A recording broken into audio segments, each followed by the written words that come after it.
Welcome to Rooted. My name is Pastor Nate. Thank you every time that you tune in with us to worship. For the past few months, we've been working on the theme of relationships. Today will be the fourth installment of the theme, Are You Self-Aware? And we're going to talk about needs, the fourth installment. Before we do that, spend some time with me in worship. It's my privilege today.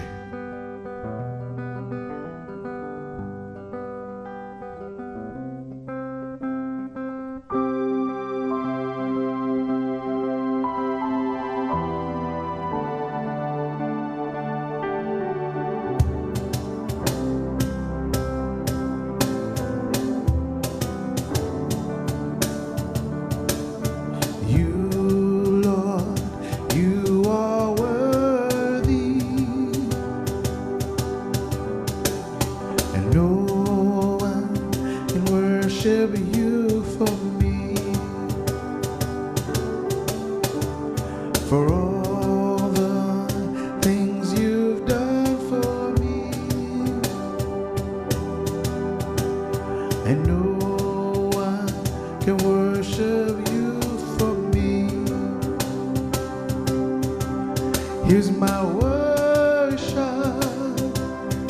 all of my worship. Receive my worship, all of my worship. Here's my worship, all of my worship. Receive my worship.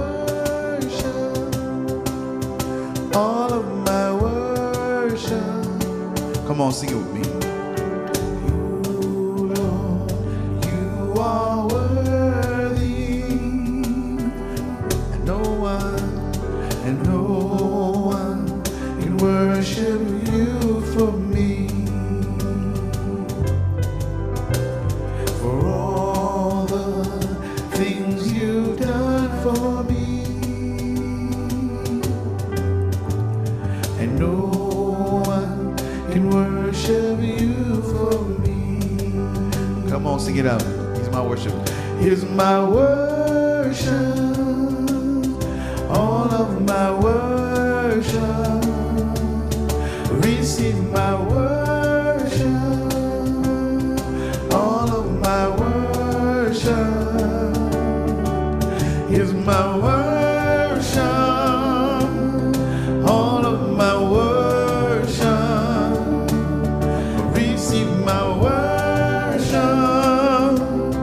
All of my worship. One more time. You, Lord, you are worthy. No one can worship you for me. I'm singing for all the things you've done for me. No one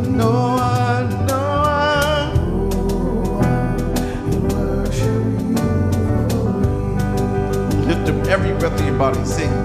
Here's my worship, all of my worship. Come on, receive my worship. Tell them all of my worship. All of my worship.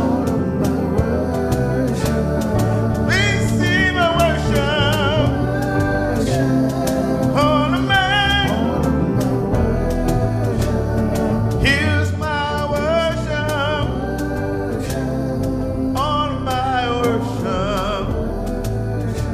Sing the bridge with me. And I will not be silent. I will always worship you. As long as I am breathing. As long as I am breathing, I will always worship you. And I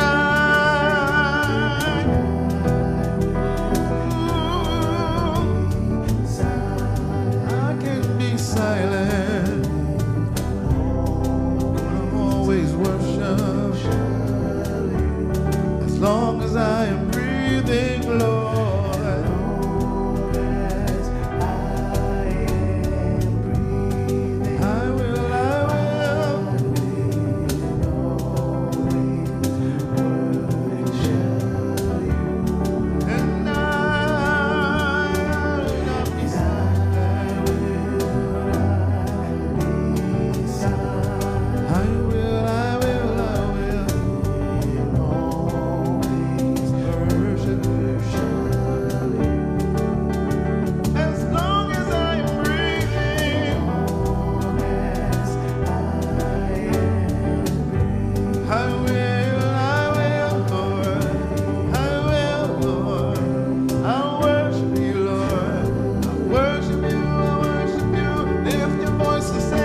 need a friend, let him fill your heart and soul.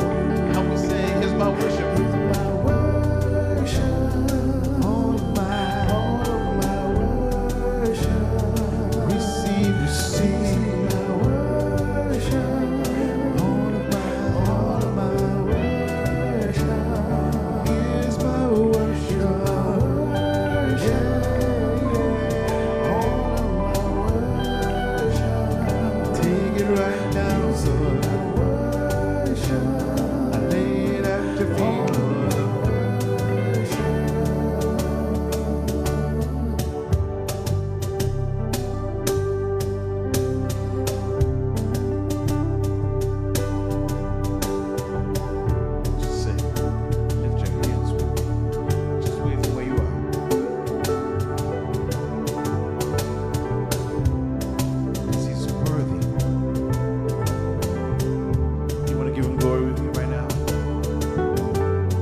to receive this worship. May your presence flow. And also, Father, enlighten us to receive the word that we're about to hear right now. In Jesus' name we pray. Thanks for following along with us with the worship, and now we're going to go into the word. But first, a few words about supporting this ministry. We really need your financial help, and if this ministry has been a blessing to you, if you love what we're doing and you want to promote it and you want to continue getting content like this, getting worship like this, getting services like this, then I'll ask you to support and fund the work we do. It's not just for the equipment. It's not just for the time. It's not just for the many people and engineers that are behind the scenes and helping this go forward. It is also to support to spread the ministry in other places and fund where we go to evangelize, fund where we go to help people, and fund where we go to help community efforts. You can do that by supporting us through Cash App. You can do that by supporting us through the Cash App moniker, which is $give to FTCC. $give to FTCC. You can also support by going to our website and clicking on donate, and it will send you right to our PayPal landing page. And there you can fill out a credit card, debit card, or check for an ACH transaction, and you can support us that way. Other ways that you can support, if you're really interested and you have Cash App and you don't have the ability to go to a PayPal, well, you can use Zelle and use the ftccfinance@gmail.com email, ftccfinance@gmail.com email, or you can use the 845-709-9369 phone number to use Zelle.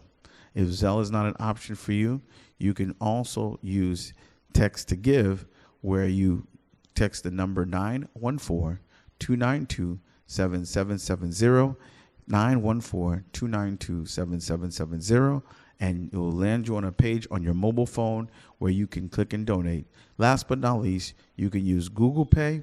Those of you that have Google Pay, it's very easy. The email is ftccfinance@gmail.com, ftccfinance@gmail.com.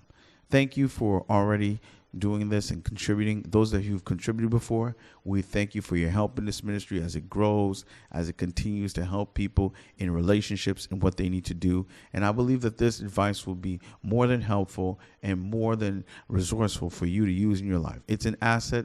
Not only that, you can also support this ministry by sharing.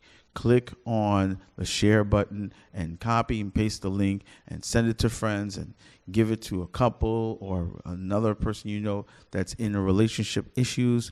And these topics will help. Go back and take a look at some of our other services. Enjoy the different worships from the different worship leaders, but also enjoy the different sermons and teachings and lessons on relationships that we have sponsored through the different months. I'm getting close to this end of this series on relationships. And as we approach the end of the series on relationships, this particular installment, Are You Self-Aware? We're in the fourth and final phase of it. As you probably know, if you don't know already, most of this series started through the impetus of the book I wrote called The 10 Commandments of Marriage. The 10 Commandments of Marriage. And in that book, I use a lot of the foundations for this series in there. So you can want yourself a copy. If you want to get yourself a copy of it, it is available on Amazon via ebook, and it is also available as a physical copy in the Fast Pencil Marketplace. The links to both of them are in the description in the YouTube below. You can get them either the ebook through Kindle, or you can get it on Fast Pencil, the hardcover copy. Those are the two books that are impetus. I suspect that our next series that we will start soon will probably be on prophecy and prophetic ministry, which aligns itself with the book I'm writing that's coming out in June, The Prophetic Ministry, What Matters Most. You can pre-order your Kindle copy right now, and the link is also below. The Prophetic Ministry, What Matters Most. But back to Are You Self-Aware? Are you self-aware? I went over in the last videos. You can take a look back at them and see, are you self-aware of your personality? Are you self-aware of your values and beliefs? Are you self-aware of your habits? And today, finally, are you self-aware of your needs? A lot of times we end up in relationships that we don't really understand and know what our needs are. And this lack of understanding of our needs leaves us unhappy, but we don't understand why. I have to give a big shout out to William Harley Jr., who writes one of the best books on marriage and relationships that I use in my counseling sessions. It is His Needs, Her Needs, which is based on the research, groundbreaking research that he discovered, the 10 most important expressed needs in relationships. The 10 most important and expressed needs in relationships. And I'm about to go over those 10 with you right now. They are affection is one of those needs. They are conversation is a second need. They are honesty and openness.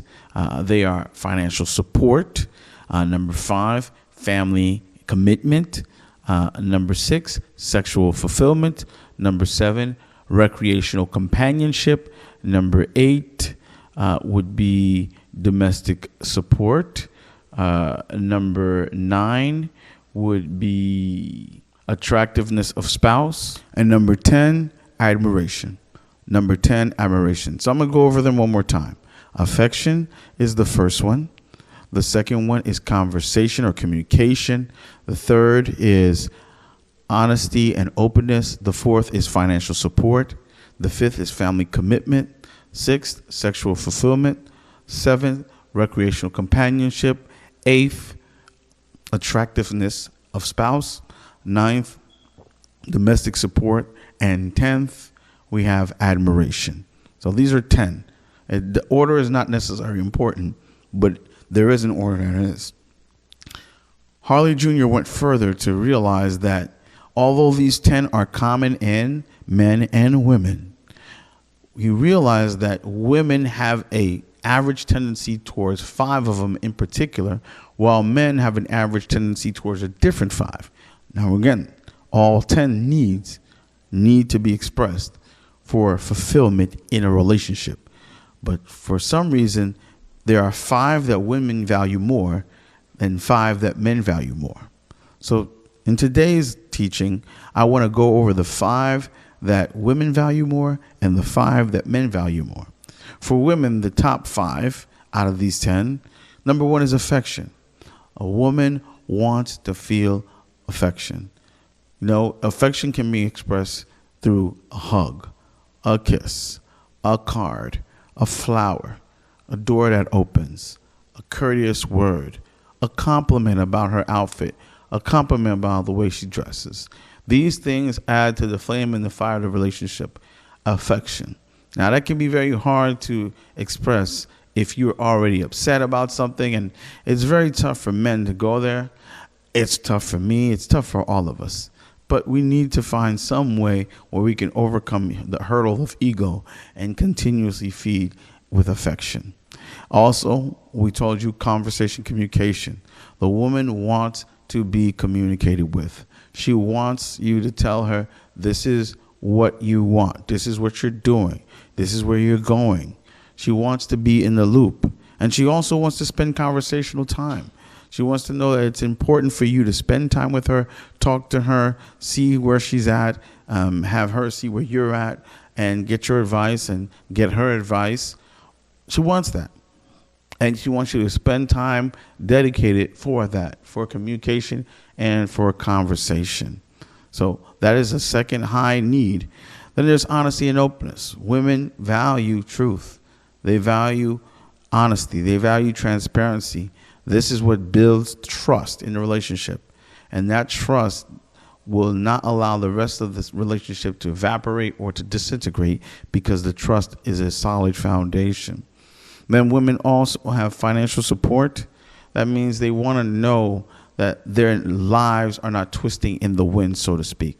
They want to have security. They want to have a sense of peace. They want to know that there's a landing pad. There's something to land. They don't want to necessarily be in a risk that they can't trust, be in a risk that they can't see, that's not transparent. If you have faith and you are taking a risk, they want you to show the initiative, show the proof that you believe in what you believe for them to follow you, and that financially they will make it. It doesn't mean that they have to be rich. It doesn't mean that they have to be gold diggers, but it just means that they have to understand that you value their personal financial security, and you demonstrate that in the way you spend, in the way you work, and your actions. And then we move on to family commitment. Women want to know that you're committed to raising the family with them, supporting them in every endeavor to raise the family. They want to know that you support them in their own family, that is your in-laws, and then you support them with your future progeny, with your children. Support them in that and be along with them, be next to them, especially if they're pregnant. They want to know that you have their back, so to speak, and that you're going to carry your weight in this pregnancy, and that you're going to make sure you can do everything necessary to make their pregnancy a success. This is what they need, not want, they need this. And you're like, okay, fine. What about guys? Guys need these things too. It's not a woman only thing, but guys prioritize, apparently, according to the research, number one is sexual fulfillment. It was the late Miles Monroe who said a guy does not want intimacy, physical intimacy. A guy needs physical intimacy. It was really shocking to me when I heard him say that for the first time. When I heard Miles Monroe talk about it this way, he said, women, you need to understand that this is a function of his biological self. It needs to be fulfilled. You need to make an effort to understand that and fulfill that in that way. He wants to know that you know that and you do your best, your due diligence to help that happen. And then he said, number two, we talked about recreational companionship. Guys want a partner. It was in the Bible where Eve and Adam were together. And when he saw Eve, he said, yes, here's bone of my bone, flesh of my flesh. He saw a companion. The Lord said, I will make him a helpmeet, a companion. She's from the rib, okay, according to scriptures, which means she's right alongside with him. It's not really fun or great for a guy when everything he wants to do, you just don't want to participate. That's not companionship. He wants to go to a sports game once in a while, you come with him. He wants to go to a party once in a while, come with him. He wants to go hang out with some friends and their wives, come with him, go with him. A lot of times women are always, oh, just go along. Those open doors for dangerous relationships develop as he finds other women who are willing to do this, other companions, other spouses who are willing to share the same. And sometimes there's a double standard where the woman expects companionship, but then she does not provide. And that's not fair either. So let's get together and understand that's a need. These things are needs. You need to be self-aware that the man needs companionship. He also needs attractiveness. I don't care what his definition of attractiveness is, but if it's you, because he's with you, then you need to keep up what he saw in you in the first place and not switch to something else, okay? You remember the fairy tales when, Snow White transformed into a princess? Remember reading those as a young child? Well, these days, it seems that people transform from a princess into a goblin, and that's not what is necessary. You need to keep up yourself. Renew that gym membership, okay? Watch how you eat. Watch where you eat. Watch how much you sleep. The bags under those eyes. Take care of your hair. Guys, same thing. They need to take care and upgrade themselves. But women, let's keep pride in how we look, and let's keep our husbands looking towards us, not towards others. And that's really a need. They need to understand that they weren't duped. They need to understand that, hey, I am satisfied and I love this person for how I've met them, who they were, and I will continue to do so. And then moving on, we want to make sure that there's domestic support. Imagine this scene, guys. You walk in and boom, there's a kiss at the door. Hi, honey. I love you. I'm glad you're home. Kids running to you. It's dad, dad, dad, dad. They're so appreciative of you, so respectful. Have nothing to say. You don't find your kids not even noticing your home, stuck on the internet or stuck gaming, doing other stuff, or stuck listening to music, got headphones on, could care less if you show up or not. And then as you into the room, the aroma of the food, it just smells so awesome, and it's already on the table set before you, and then boom, you go to sit down and everybody comes to gather with you and they ask you, how was your day? And you explain it to them. They're like, okay, and they commiserate with you.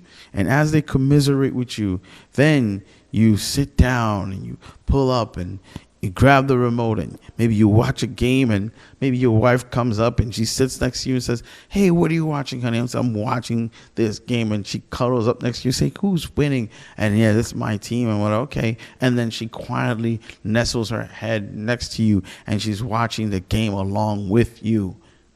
And then you woke up, because that's not what happens, is it? Most of the time, right? And all the ladies are looking at me and saying, yeah, that's a dream. Is it? Can we make it happen? It's a need, folks. Men need domestic support. They need to know when they come home, it's home.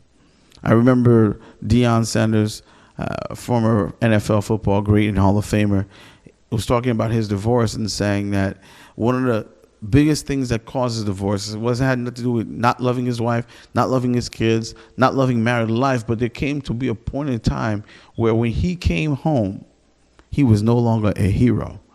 And that was the flip. Like, he was treated like he was a nobody at home. And yet when he walked out, people were receiving him like a king.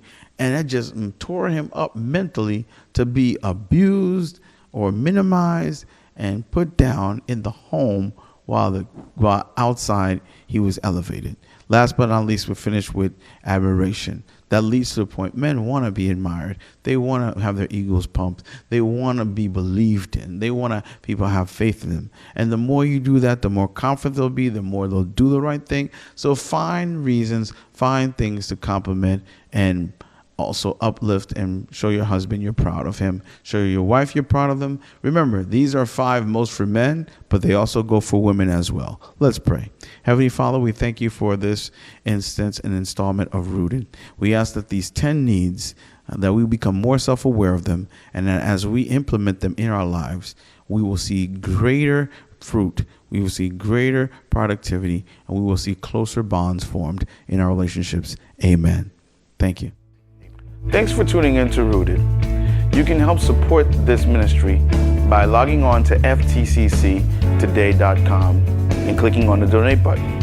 Please help us share and spread the gospel by subscribing to this channel and clicking on the share and like button.